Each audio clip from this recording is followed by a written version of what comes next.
सत श्री अकाल। न्यूज़ 18 पंजाब हरियाणा हिमाचल देख रहे दर्शकों का स्वागत। मैं अर्शदीप संधू। शुरुआत करते हैं वड्डी खबर दे नाल। पंजाब च कल तो सारे स्कूल खुलणगे। गृह विभाग वालों सारे स्कूल खोलण की मंजूरी दे दी गई है तो सारियां क्लासां लई स्कूल खोलण की मंजूरी दी गई है। पहला 10वीं तो 12वीं तक दे लई स्कूल खुले ने तो हुण सारियां क्लासां दे लई मंजूरी दे दी गई है। हालांकि सिक्ख्या विभाग की मोहर लगनी बस बाकी है।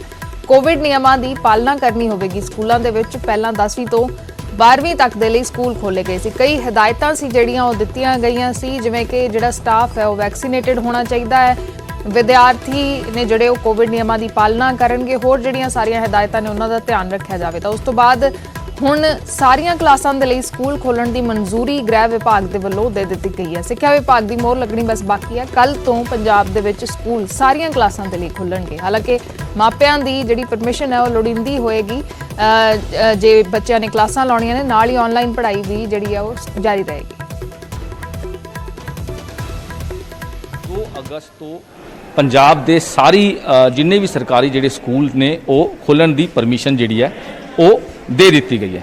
तो असीं पहुंचे हाँ स्कूलों च। हालांकि इस तो पहला 10वीं 11वीं 12वीं की जिहड़ी क्लासिज हैं पूरे प्रोटोकॉल के हिसाब नाल खुलण की इजाजत दी सी, लेकिन हुण सोमवार तो यानी 2 अगस्त तो सारे जिहड़े स्कूल्स ने सारी जिहड़ी क्लासिज हैं उन्होंने हुण परमिशन दे दी गई है कि सारे स्कूल खुलण। मैम हुण 2 अगस्त तो सारे जिहड़े क्लासिज हैं वो ओपन होने जा रही है। स्कूल की किस तरह की तैयारी? स्कूल की जो तो सरकार ने बेसिकली पहला ही इंस्ट्रक्शंस आ गई सी साडे डिपार्टमेंट वालों कि पहला 10th +1 और +2 खोलिया जाएगा और उस तो बाद 2 अगस्त तो जिहड़ा है 6th ऑनवर्ड खोलिया जाएगा। तो असीं ऑलरेडी उहदे लई तैयारी कर चुके हैं। साडा जिद्दां भी लाइक क्लासरूम सारे तैयार ने, सारा असीं सैनिटाइज स्कूल जिहड़ा करा दिता होया है तो किसी किस्म की कोई प्रॉब्लम नहीं है। तैयारियां पूरियां प्रोटोकॉल के हिसाब नाल जिहड़ी गलबात जिहड़ी वैक्सीनेशन नूं लैके भी जिहड़े स्टूडेंट्स ने उन्हां दे पेरेंट्स नाल कंसल्ट करन तो बाद ये सारा जिहड़ा शुरुआत की गई है। तो 2 अगस्त नूं हुण सारे जिहड़े स्कूल खुलणगे ये पंजाब सरकार के ऑर्डर्स ने। इस तो पहला 10th +1 ते +2 की जिहड़ी स्टडी है स्कूलों च वो शुरू हो चुकी है तो ऑनलाइन स्टडी भी जिहड़ी है वो नाल चल रही है। पंजाब सरकार वालों ये भी हिदायत दी गई है कि पूरा प्रोटोकॉल के हिसाब नाल कि किसी भी तरह की कोई वायलेशन ना हो, बच्चों का मामला है कोई भी रिस्क फैक्टर ना हो, उन्होंने भी ध्यान च रख के ये जिहड़े स्कूल है वो खोलने की परमिशन दी गई है। मोहाली तो कैमरामैन संदीप कुमार नाल मनोज राठी, न्यूज़ 18 पंजाब। ते हरियाणा सरकार ने 9 अगस्त तक लॉकडाउन वधा दिता है। 15 अगस्त तक आंगनबाड़ी ते क्रच बंद रहणगे। सवेर 9 तो रात 10 बजे तक सारियां दुकानां खुलणगियां। हरियाणा च रात 10 बजे तक सारे मॉल खुले रहणगे। यूनिवर्सिटी खोलण की योजना भी वीसी तैयार करनगे। जिहड़ी यूनिवर्सिटी के वाइस चांसलर होणगे वही इस दे बारे योजना तैयार करनगे। सरकार ने यूनिवर्सिटियां दे VCs नूं निर्देश दिते ने तां जिथे लॉकडाउन वधाया गया उत्थे कई जिहड़ियां पाबंदियां ने वो हटा दित्तियां गईयां ने, कई जिहड़ियां राहतां ने वो भी दित्तियां गईयां ने। हरियाणा दे विच फिलहाल 9 अगस्त तक लॉकडाउन वधाया गया। 15 अगस्त तक आंगनबाड़ी सेंटर ते क्रच बंद रहणगे। दुकानां सारियां जिहड़ियां ने वो सवेरे 9 बजे तो 10 बजे तक रात दे खुलणगियां। हरियाणा च रात 10 बजे तक सारे मॉल भी खुले रहणगे तो यूनिवर्सिटीज़ नूं भी खोलण की इजाजत एक तरीके दे नाल दित्ती गई है। तो VCs नूं निर्देश दिते गए हैं कि वो यूनिवर्सिटीज़ नूं खोलण की योजना तैयार करन।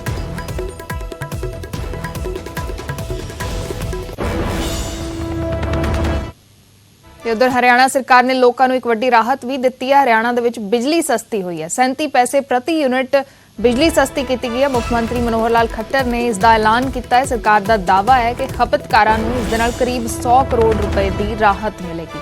हरियाणा दे विच बिजली सस्ती कर दी गई है। 37 पैसे प्रति यूनिट की राहत दी गई है। मुख्यमंत्री ने इसका ऐलान किया। मनोहर लाल खट्टर दे वल्लों इसका ऐलान किया गया तो यह दावा भी किया कि खपतकारां नूं करीब 100 करोड़ रुपए की इस दे नाल राहत मिलेगी।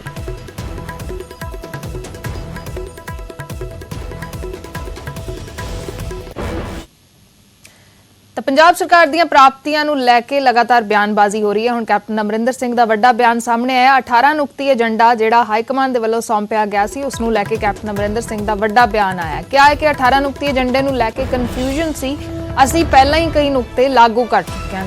ਕੈਪਟਨ ਅਮਰਿੰਦਰ ਸਿੰਘ ਨੇ ਕਿਹਾ ਕਿ ਹੁਣ ਤੱਕ ਸਰਕਾਰ 93% ਵਾਅਦੇ ਪੂਰੇ ਕਰ ਚੁੱਕੀ ਹੈ। ਯਾਨੀ ਕਿ ਸੱਤਾ ਚ ਆਉਣ ਤੋਂ ਪਹਿਲਾਂ ਕਾਂਗਰਸ ਨੇ ਪੰਜਾਬ ਦੇ ਵਿੱਚ ਜਿਹੜੇ ਵਾਅਦੇ ਕੀਤੇ ਸੀ ਉਸ ਦੇ ਵਿੱਚੋਂ 93% कैप्टन अमरिंदर सिंह का कहना है कि पूरे हो चुके हैं। कैबिनेट च तत्काल ਫੇਰ ਬਦਲ ਤੋਂ ਉਹਨਾਂ ਨੇ ਇਨਕਾਰ ਕੀਤਾ, ਕਿਹਾ ਕਿ ਦਿੱਲੀ ਦੌਰੇ ਦੌਰਾਨ ਹਾਈਕਮਾਨ ਦੇ ਨਾਲ ਇਸ ਬਾਰੇ ਚਰਚਾ ਹੋਏਗੀ।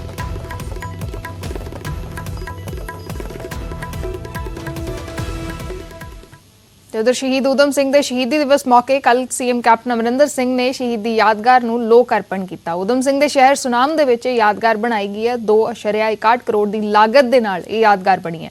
ਮੁੱਖ ਮੰਤਰੀ ਨੇ ਇਹ ਵੀ ਕਿਹਾ ਕਿ ਉਹ ਊਧਮ ਸਿੰਘ ਦਾ ਇਤਿਹਾਸਕ ਪਿਸਤੌਲ ਯੂਕੇ ਤੋਂ ਲਿਆਉਣ ਦੇ ਲਈ ਕੇਂਦਰ ਨਾਲ ਵੀ ਗੱਲ ਕਰਨਗੇ। ਜਿਸ ਪਿਸਤੌਲ ਦੇ ਨਾਲ ਜਨਰਲ ਮਾਈਕਲ ਅਡਵਾਇਰ ਨੂੰ ਕਤਲ ਕੀਤਾ ਸੀ ਊਧਮ ਸਿੰਘ ਨੇ, ਉਹ ਪਿਸਤੌਲ ਲਿਆਉਣ ਦੀ ਵੀ ਗੱਲ ਕੀਤੀ ਹੈ।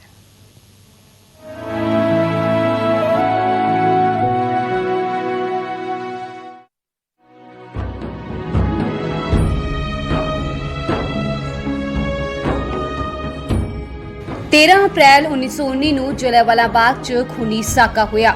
ਇਸ ਖੂਨੀ ਸਾਕੇ ਦੌਰਾਨ ਇੱਕ ਨੌਜਵਾਨ ਵੀ ਉੱਥੇ ਮੌਜੂਦ ਸੀ, ਜਿਸ ਨੇ 20 ਸਾਲਾਂ ਬਾਅਦ ਲੰਡਨ ਜਾ ਕੇ ਖੂਨੀ ਸਾਕੇ ਦਾ ਬਦਲਾ ਲਿਆ, ਜਿਸ ਨੂੰ ਅੱਜ ਸ਼ਹੀਦ ਊਧਮ ਸਿੰਘ ਦੇ ਨਾਂ ਨਾਲ ਜਾਣਿਆ ਜਾਂਦਾ ਹੈ। ਅਤੇ ਅੱਜ ਦੇ ਦਿਨ ਹੀ 1940 ਨੂੰ ਊਧਮ ਸਿੰਘ ਨੂੰ ਸ਼ਹੀਦ ਕੀਤਾ ਗਿਆ ਸੀ।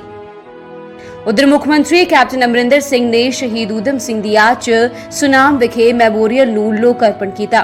उन्हें दस्सिया कि 2.5 करोड़ दी लागत नाल यादगार दी उसारी हुई है। इस अजायब घर नूं इस तरह बनाया जाएगा कि लोकां दे नाल रिसर्चर्स भी इत्थे आके रिसर्च करनगे।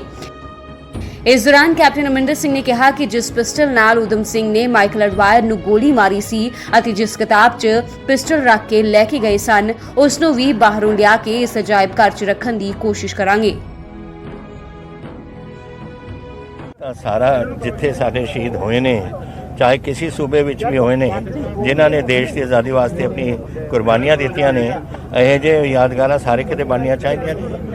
शहीद भगत सिंह जी चाहे हुसैनीवाला होए, चाहे जलियांवाला बाग होए, या इत्थे शहीद ऊधम सिंह जी, ऐसे कई लोग जिहड़े असीं जाणदे ही नहीं। जैसे मैं कहा सी, मैं जदों काला पानी दी जिथे सज़ा हुंदी सी उस सैल्यूलर जेल विच गया सी, पता नहीं किन्ने पंजाबियों के नाम से मैं नहीं जानता कौन से, असीं उन्होंने रिसर्च करके एक पंजाब दे विच सारे वास्ते एक यादगार बनावांगे, जिन्हां अननोन कह दो उन्होंने, जिन्होंने असीं जानते नहीं। अंग्रेज़ां ने उत्थे खत्म करता सी। कैप्टन अमरिंदर सिंह ਵੱਲੋਂ ਸ਼ਹੀਦਾਂ ਦੀ ਯਾਦਗਾਰ ਬਣਾਉਣ ਦਾ ਬਹੁਤ ਵਧੀਆ ਉਪਰਾਲਾ ਕੀਤਾ ਗਿਆ। ਲੋੜ ਵੀ ਹੈ ਆਪਣੇ ਇਤਿਹਾਸ ਤੋਂ ਦੂਰ ਹੋ ਰਹੀ ਨਵੀਂ ਪੀੜ੍ਹੀ ਨੂੰ ਆਪਣੇ ਵੱਡਮੁੱਲੇ ਇਤਿਹਾਸ ਤੋਂ ਜਾਣੂ ਕਰਵਾਇਆ ਜਾਵੇ। ਸੁਨਾਮ ਤੋਂ ਪੰਕਜ ਕਪਾਹੀ ਤੇ ਚਰਨਜੀਤ ਕੌਸ਼ਲ ਦੇ ਨਾਲ ਬਿਊਰੋ ਰਿਪੋਰਟ ਨਿਊਜ਼ 18। ਅੱਗੇ ਵਧਦੇ ਹਾਂ। ਸਿਰਸਾ ਦੇ ਵਿੱਚ ਕਿਸਾਨਾਂ ਦੇ ਵੱਲੋਂ ਵਿਜੇ ਸਾਂਪਲਾ ਦਾ ਵਿਰੋਧ ਕੀਤਾ ਗਿਆ ਸੀ ਤੇ ਹੁਣ ਉਹਨਾਂ ਤੇ ਕੇਸ ਦਰਜ ਹੋਇਆ। ਵਿਰੋਧ ਕਰਨ ਵਾਲੇ ਕਿਸਾਨਾਂ ਤੇ ਸਿਰਸਾ 'ਚ ਕੇਸ ਦਰਜ ਹੋਇਆ। ਦਾਦੂਵਾਲ ਦੇ ਨਾਲ ਮੁਲਾਕਾਤ ਕਰਨ ਦੇ ਲਈ ਵਿਜੇ ਸਾਂਪਲਾ ਗਏ ਸੀ ਬਲਜੀਤ ਸਿੰਘ ਦਾਦੂਵਾਲ ਦੇ ਨਾਲ, ਲੇਕਿਨ ਇਹ ਮੁਲਾਕਾਤ ਨਹੀਂ ਹੋ ਪਾਈ। ਕਿਸਾਨਾਂ ਦੇ ਵਿਰੋਧ ਤੇ ਵਿਜੇ ਸਾਂਪਲਾ ਨੇ ਕਿਹਾ ਕਿ ਕਿਸਾਨਾਂ ਨੇ ਰਾਹ ਰੋਕ ਕੇ ਅਪਰਾਧ ਕੀਤਾ ਹੈ। ਕਿਹਾ ਕਿ ਦਾਦੂਵਾਲ ਦੇ ਨਾਲ ਸਿਆਸੀ ਨਹੀਂ ਸਗੋਂ ਧਾਰਮਿਕ ਮੁਲਾਕਾਤ ਹੋਣੀ ਸੀ। ਮੈਂ ਐਸਸੀ ਕਮਿਸ਼ਨ ਦੇ ਚੇਅਰਮੈਨ ਦੇ ਤੌਰ ਤੇ ਆਇਆ ਸੀ। ਐਸਸੀ ਕਮਿਸ਼ਨ ਦੇ ਚੇਅਰਮੈਨ ਨੇ ਬੀਜੇਪੀ ਆਗੂ ਵੀ ਨੇ ਵਿਜੇ ਸਾਂਪਲਾ, ਜਿਨ੍ਹਾਂ ਦਾ ਵਿਰੋਧ ਕੀਤਾ ਗਿਆ ਕਿਸਾਨਾਂ ਦੇ ਵੱਲੋਂ ਤੇ ਸਿਰਸਾ ਦੇ ਵਿੱਚ ਇਹਨਾਂ ਕਿਸਾਨਾਂ ਦੇ ਉੱਤੇ ਮਾਮਲਾ ਦਰਜ ਕੀਤਾ ਗਿਆ ਹੈ। ਵਿਜੇ ਸਾਂਪਲਾ ਨੇ ਕਿਹਾ ਕਿ ਕਿਸਾਨਾਂ ਨੇ ਮੇਰਾ ਰਾਹ ਰੋਕ ਕੇ ਅਪਰਾਧ ਕੀਤਾ। ਕਿਹਾ ਕਿ ਦਾਦੂਵਾਲ ਦੇ ਨਾਲ ਸਿਆਸੀ ਨਹੀਂ ਸਗੋਂ ਧਾਰਮਿਕ ਮੁਲਾਕਾਤ ਹੋਣੀ ਸੀ। रोका गया, ये गलत है। सो इसलिए हमने ये कहा है कि अगर हमें जाने से रोकना है तो इसके लिए एससी कमीशन का रास्ता रोकना ये भी एक अपराध है, और उस अपराध में रास्ते में अवरोध खड़े करना, जाने ना देना, सरकारी काम में विघ्न डालना, और अनुसूचित जाति जो है तो इसलिए अनुसूचित जाति के साथ अन्याय करना और उसका रास्ता रोकना ये भी एससी एक्ट में अभी आता है। इसमें कोई तो इसलिए मैं वही बता रहा हूँ, इसलिए हमने एसपी साहब से कहा है कि अगर हमारा रास्ता रोकते हैं, नहीं समझने से समझाते, क्योंकि हमारा काम कहीं बराबर पे वैसा ही अगर उस तरह का नज़रिया हमारा नहीं होना चाहिए। हम एक कमीशन हैं और कमीशन के नाते हमारा एक जो रोल है वो होना चाहिए, ना कि उनकी तरह ही हम भी झगड़े पे उतारू हो। ये हमारा एक कर्तव्य नहीं। ਸਭ ਤੋਂ ਪਹਿਲੀ ਗੱਲ ਤਾਂ ਇਹ ਹੈ ਕਿ ਸ੍ਰੀ ਵਿਜੇ ਸਾਂਪਲਾ ਜਿਹੜੇ ਨੇ ਉਹ ਭਾਰਤ ਦੇ ਇੱਕ ਸੰਵਿਧਾਨਕ ਅਹੁਦੇ ਤੇ ਨੇ। ਉਹ ਕਿਸੇ ਪਾਰਟੀ ਦਾ ਅਹੁਦਾ ਨਹੀਂ ਹੈ, ਉਹ ਸੰਵਿਧਾਨਕ ਅਹੁਦਾ ਹੈ। ਉਹ ਐਸਸੀ ਕਮਿਸ਼ਨ ਦੇ ਚੇਅਰਮੈਨ ਨੇ ਪੂਰੇ ਇੰਡੀਆ ਦੇ। ਤੇ ਜਿਹੜੀਆਂ ਐਸਸੀ ਨੂੰ ਦਲਿਤ ਭਰਾਵਾਂ ਨੂੰ ਪੂਰੇ ਇੰਡੀਆ ਦੇ ਵਿੱਚ ਮੁਸ਼ਕਲਾਂ ਆ ਰਹੀਆਂ, ਉਹਦੇ ਸਬੰਧ ਵਿੱਚ ਉਹ ਸਿੱਖ ਸੰਸਥਾਵਾਂ ਦੇ ਨਾਲ, ਦੂਸਰੀਆਂ ਸੰਸਥਾਵਾਂ ਦੇ ਨਾਲ, ਆਗੂਆਂ ਦੇ ਨਾਲ ਗੱਲਬਾਤ ਉਹ ਪਿਛਲੇ ਦਿਨਾਂ ਤੋਂ ਕਰ ਰਹੇ ਆ। ਪਿਛਲੇ ਦਿਨੀ ਉਹ ਸ਼੍ਰੀ ਅਕਾਲ ਤਖਤ ਸਾਹਿਬ ਤੇ ਵੀ ਗਏ, ਉਹਨਾਂ ਨੇ ਗਿਆਨੀ ਹਰਪ੍ਰੀਤ ਸਿੰਘ ਦੇ ਨਾਲ ਵੀ ਮੁਲਾਕਾਤ ਕੀਤੀ, ਅਖਬਾਰਾਂ 'ਚ ਆਇਆ, ਟੀਵੀ ਚੈਨਲਾਂ ਤੇ ਛਪਿਆ, ਕਿਸੇ ਨੇ ਉਹਨਾਂ ਦਾ ਉੱਥੇ ਵਿਰੋਧ ਨਹੀਂ ਕੀਤਾ। ਉਹ ਇੱਥੇ ਵੀ ਗੁਰਦੁਆਰਾ ਸਾਹਿਬ ਮੱਥਾ ਟੇਕਣ ਤੇ ਮੇਰੇ ਨਾਲ ਗੱਲਬਾਤ, ਮੈਂ ਵੀ ਹੁਣ ਹਰਿਆਣਾ ਸਿੱਖ ਗੁਰਦੁਆਰਾ ਪ੍ਰਬੰਧਕ ਕਮੇਟੀ ਦਾ ਮੁੱਖ ਸੇਵਾਦਾਰ ਆ, ਜਿਹੜੀਆਂ ਹਰਿਆਣੇ ਦੇ ਵਿੱਚ ਜਿਹੜੀਆਂ ਦਲਿਤ ਭਰਾਵਾਂ ਨੂੰ ਮੁਸ਼ਕਲਾਂ ਆਉਂਦੀਆਂ ਉਹਦੇ ਸਬੰਧ ਵਿੱਚ ਮੇਰੇ ਨਾਲ ਡਿਸਕਸ ਕਰਨੀ, ਕੋਈ ਗੱਲਬਾਤ ਕਰਨੀ, ਉਹਦੇ ਵਾਸਤੇ ਉਹ ਆ ਰਹੇ। ਤੇ ਉਧਰ ਕਿਸਾਨ ਆਗੂ ਰਾਕੇਸ਼ ਟਿਕੈਤ ਨੇ ਕਿਸਾਨਾਂ ਨੂੰ ਅਪੀਲ ਕੀਤੀ ਹੈ ਹਰਿਆਣਾ ਦੇ ਵਿੱਚ ਬੀਜੇਪੀ ਦੀ ਤਿਰੰਗਾ ਯਾਤਰਾ ਨਾ ਰੋਕੀ ਜਾਵੇ। ਪਿਛਲੇ ਦਿਨਾਂ ਦੇ ਵਿੱਚ ਹਰਿਆਣਾ ਦੇ ਵਿੱਚ ਕਿਸਾਨਾਂ ਨੇ ਐਲਾਨ ਕੀਤਾ ਸੀ ਕਿ ਤਿਰੰਗਾ ਨਹੀਂ ਲਹਿਰਾਉਣ ਦਿੱਤਾ ਜਾਏਗਾ ਜਾਂ ਤਿਰੰਗਾ ਯਾਤਰਾ ਨਹੀਂ ਕੱਢਣ ਦਿੱਤੀ ਜਾਵੇਗੀ। ਤਾਂ ਰਾਕੇਸ਼ ਟਿਕੈਤ ਨੇ ਅਪੀਲ ਕੀਤੀ ਹੈ ਕਿ ਤਿਰੰਗਾ ਯਾਤਰਾ ਨਾ ਰੋਕੀ ਜਾਵੇ। ਕਿਹਾ ਕਿ ਬੀਜੇਪੀ ਨੇ ਕਿਸਾਨਾਂ ਨੂੰ ਬਦਨਾਮ ਕਰਨ ਦੀ ਸਾਜ਼ਿਸ਼ ਰਚੀ ਹੈ, ਤਿਰੰਗੇ ਦੇ ਨਾਂ ਤੇ ਕਿਸਾਨਾਂ ਨੂੰ ਬਦਨਾਮ ਕਰਨ ਦੀ ਸਾਜ਼ਿਸ਼ ਕੀਤੀ ਜਾ ਰਹੀ ਹੈ। ਟਿਕੈਤ ਨੇ ਇਹ ਵੀ ਕਿਹਾ ਕਿ ਕਿਸਾਨਾਂ ਕਰਕੇ ਹੀ ਬੀਜੇਪੀ ਨੇ ਤਿਰੰਗਾ ਚੁੱਕਿਆ ਹੈ। आज ये हरियाणा में यही तिरंगा जो है इसको यात्रा निकाल रहे इस तिरंगे की, तो ये है कि अगर किसान इसको रोकेंगे तो ये कहेंगे देखो ये तिरंगा यात्रा इन्होंने रोकी। कोई भी किसान इनको जो निकालनी है, इनका 15 दिन का अभियान चलेगा। ये तिरंगा है, कम से कम इन्होंने देश का तिरंगा तो हाथ में लेने का शुरू करा। ये तो लेते ही नहीं थे, ये तो भगवा हाथ में रखते थे। आज आप लोगों के प्रेशर में इन्होंने तिरंगा हाथ में लिया। इनकी यात्राओं को कल से कोई भी वो ना करें, क्योंकि ये तिरंगे के नाम पर बदनाम। ਤੇ ਗੱਲ ਕਰਦੇ ਹਾਂ ਅਧਿਆਪਕਾਂ ਦੀ। ਪਟਿਆਲਾ ਦੇ ਵਿੱਚ ਬੇਰੁਜ਼ਗਾਰ ਅਧਿਆਪਕ ਇੱਕ ਵਾਰ ਫਿਰ ਆਪਣੀਆਂ ਮੰਗਾਂ ਨੂੰ ਲੈ ਕੇ ਸੜਕਾਂ ਤੇ ਉਤਰੇ। ਮੁੱਖ ਮੰਤਰੀ ਕੈਪਟਨ ਅਮਰਿੰਦਰ ਸਿੰਘ ਦੀ ਰਿਹਾਇਸ਼ ਘੇਰਨ ਦੀ ਕੋਸ਼ਿਸ਼ ਕੀਤੀ। ਇਸ ਦੌਰਾਨ ਪ੍ਰਦਰਸ਼ਨਕਾਰੀਆਂ ਤੇ ਪੁਲਿਸ ਵਿਚਾਲੇ ਕਾਫੀ ਧੱਕਾ ਮੁੱਕੀ ਵੀ ਹੋਈ।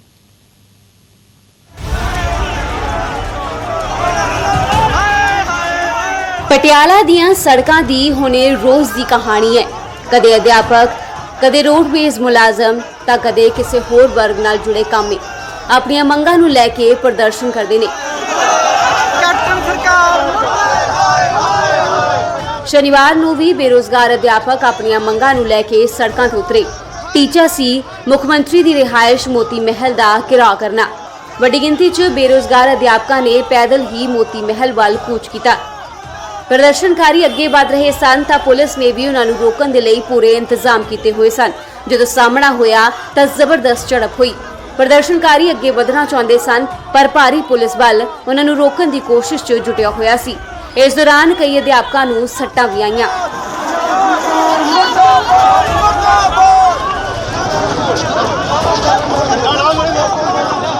ਪੰਜਾਬ ਦੇ ਬੇਰੁਜ਼ਗਾਰਾਂ ਨੂੰ ਪਰਚੇ ਦਿੱਤੇ ਜਾਂਦੇ ਆ, ਲਾਠੀਚਾਰਜ ਦਿੱਤਾ ਜਾਂਦਾ ਹੈ, ਪੱਗਾਂ ਲਾਈਆਂ ਜਾਂਦੀਆਂ ਨੇ, ਪਰੰਤੂ ਨੌਕਰੀ ਨਹੀਂ ਦਿੱਤੀ ਜਾਂਦੀ। ਇਹ ਪੰਜਾਬ ਦੇ ਬੇਰੁਜ਼ਗਾਰ ਸਾਂਝੇ ਮੋਰਚੇ ਵਾਲੇ ਜਿਹੜੇ 31 ਦਸੰਬਰ ਤੋਂ ਸੰਗਰੂਰ ਸਿੱਖਿਆ ਮੰਤਰੀ ਦੀ ਕੋਠੀ ਘੇਰ ਕੇ ਬੈਠੇ ਹੋਏ ਆ, ਸਿੱਖਿਆ ਮੰਤਰੀ ਨੂੰ ਵੜਨ ਨਹੀਂ ਦੇ ਰਹੇ।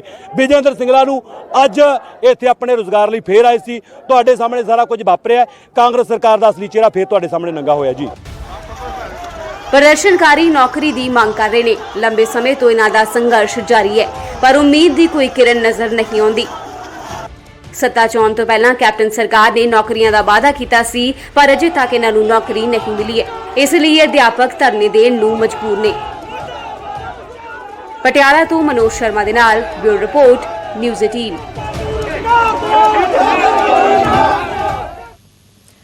ਤੇ ਹੁਣ ਗੱਲ ਕਰਦੇ ਹਾਂ ਕੋਰੋਨਾ ਵਾਇਰਸ ਦੀ। ਕੋਵਿਡ-19 ਮਹਾਮਾਰੀ ਨੇ ਆਪਸੀ ਨਿਰਭਰਤਾ ਦੀ ਭਾਵਨਾ ਨੂੰ ਮਜ਼ਬੂਤ ਕੀਤਾ ਹੈ, ਜਿਸ ਨਾਲ ਪੂਰਾ ਦੇਸ਼ ਇਸ ਮੁਸੀਬਤ ਦਾ ਇਕਜੁੱਟ ਹੋ ਕੇ ਮੁਕਾਬਲਾ ਕਰ ਸਕੇ। ਵੈਕਸੀਨੇਸ਼ਨ ਦੇ ਐਲਾਨ ਤੋਂ ਬਾਅਦ ਇਹ ਵੀ ਜ਼ਰੂਰਤ ਹੈ ਕਿ ਅਸੀਂ ਆਪਣਾ ਮੂਰੀ ਯੋਗਦਾਨ ਦਈਏ, ਜਿਸ ਨਾਲ ਅਸੀਂ ਇੱਕੋ ਸਮੇਂ ਇਸ ਵਾਇਰਸ ਨੂੰ ਹਰਾਉਣ ਦੇ ਵੱਲ ਕਦਮ ਵਧਾ ਸਕੀਏ। ਤੇ ਨੈਟਵਰਕ 18 ਇਸ ਮੁਹਿੰਮ ਦੇ ਵਿੱਚ ਹਰ ਕਦਮ ਤੇ ਤੁਹਾਡੇ ਨਾਲ ਹੋਏਗਾ। ਜਦ ਤੱਕ ਸਾਰੇ ਸੁਰੱਖਿਅਤ ਨਹੀਂ ਹੁੰਦੇ, ਉਦੋਂ ਤੱਕ ਕੋਈ ਵੀ ਸੁਰੱਖਿਅਤ ਨਹੀਂ ਹੋਏਗਾ। ਇਸੇ ਸੋਚ ਦੇ ਆਧਾਰ ਤੇ ਕੈਂਪੇਨ ਸੰਜੀਵਨੀ ਦਾ ਉਦੇਸ਼ ਇਹ ਸੁਨਿਸ਼ਚਿਤ ਕਰਨਾ ਹੈ ਕਿ ਵੈਕਸੀਨ ਪਾਉਣਾ ਸਾਰੇ ਭਾਰਤੀਆਂ ਦਾ ਅਧਿਕਾਰ ਹੈ।